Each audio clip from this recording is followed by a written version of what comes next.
Welcome to HPN TV. Mulugu జిల్లా గ్రామ సభలో అధికారులను నిలదీసిన బీఆర్ఎస్ పార్టీ అధ్యక్షుడు పెనుమల్ల రామకృష్ణారెడ్డి. ములుగు జిల్లా వాజేడు మండలం కొంగాల జగన్నాథపురంలో నిర్వహించిన గ్రామ సభలో 6 గ్యారంటీలపై వాజేడు మండల బీఆర్ఎస్ పార్టీ అధ్యక్షులు పెనుమల్ల రామకృష్ణారెడ్డి గ్రామ సభకు హాజరైన ప్రజలు అధికారులను గట్టిగా నిలదీశారు. 2 లక్షల రుణమాఫీ, తులం బంగారం, రైతు భరోసాకు ఇంతవరకు అతిగతి లేదని ఆగ్రహం వ్యక్తం చేశారు.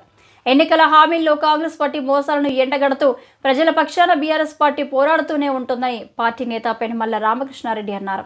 స్థానిక సంస్థల ఎన్నికల కోసం ప్రభుత్వం డ్రామాలు ఆడుతుందంటూ మండిపడ్డారు. ఈ కార్యక్రమంలో పార్టీ ఉపాధ్యక్షుడు కొత్తగట్టు సాంబమూర్తి, జగన్నాథపురం గ్రామ నాయకులు, మహిళా తదితరులు పాల్గొన్నారు.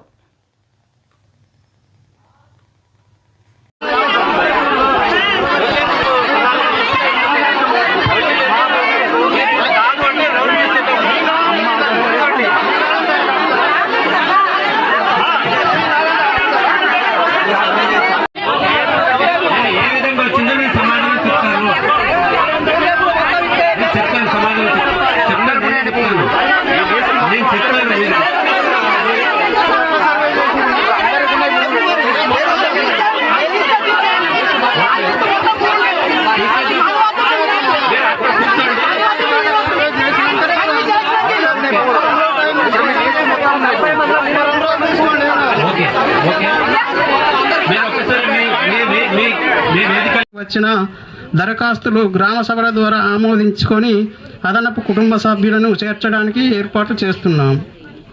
ఇంతేకాకుండా ఎవరైనా కొత్తగా దరఖాస్తులు ఇవ్వదలుచుకుంటే వీటిని కూడా స్వీకరించి